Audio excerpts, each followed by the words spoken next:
আজ আপনাদের সাথে শেয়ার করব হাতে মাখা কাচকি মাছের চচ্চড়ি। আসসালামু আলাইকুম এভরিওয়ান, কেমন আছেন সবাই? আশা করি সবাই ভালো আছেন। আমিও আলহামদুলিল্লাহ ভালো আছি। তো কেচকি মাছ রান্না করার জন্য আমি এখানে কাঁচামরিচ, পেঁয়াজ, একটা টমেটো, মাছ আর ধনিয়া পাতা সবগুলি আমি রেডি করে নিয়েছি। আর এখন আমি এখানে কাঁচামরিচ, পেঁয়াজ কুচি আর টমেটো কুচিটাও আমি দিয়ে দিব। আপনারা চাইলে এখানে আলুটাও ব্যবহার করতে পারেন, এতে করে কিন্তু কাচকি মাছটা খেতে ভালো লাগে। আমি শুধু টমেটোটা দিয়ে আজকে রান্না করব।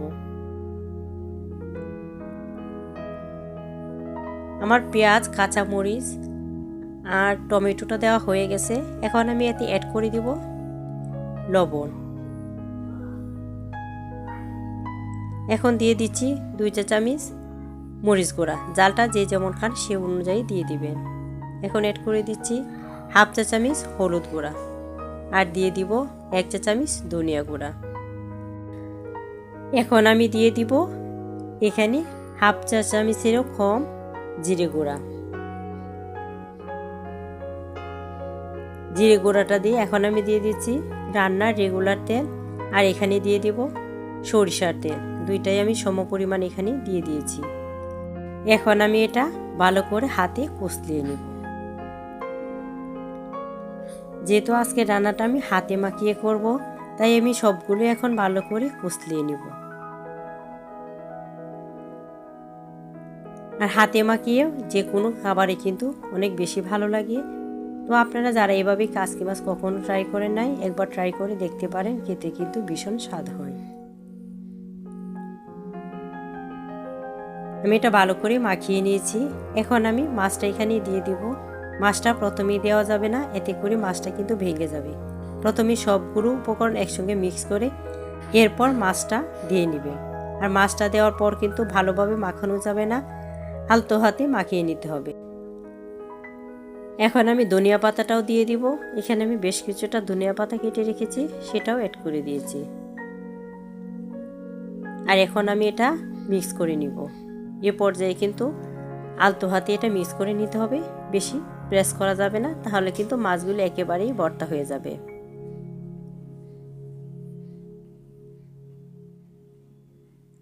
যারা এখন আমার চ্যানেলটা সাবস্ক্রাইব করে নেয়, চ্যানেলটা সাবস্ক্রাইব করে আমার পাশেই থেকে যেতে পারেন। পাশে থাকা বেল আইকনটা প্রেস করে দিতে পারেন, এতে করে প্রথম নোটিফিকেশনটা আপনার কাছেই চলে যাবে।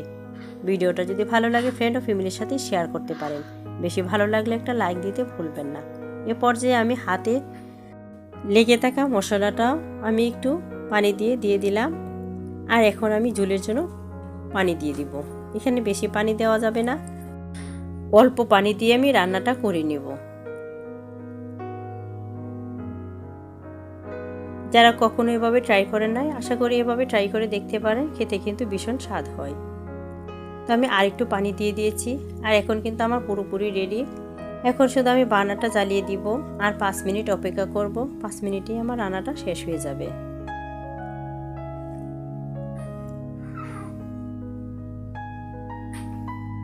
এখন আমি বার্নারটা জ্বালিয়ে দিয়েছি। আর দেখেন আমি 3 মিনিট পর একটু দেখিয়ে দিলাম।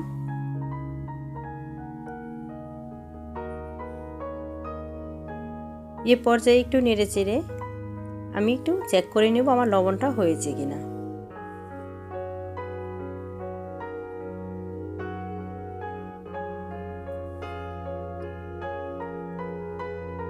এখন আমি লবণটাও চেক করে নিচ্ছি।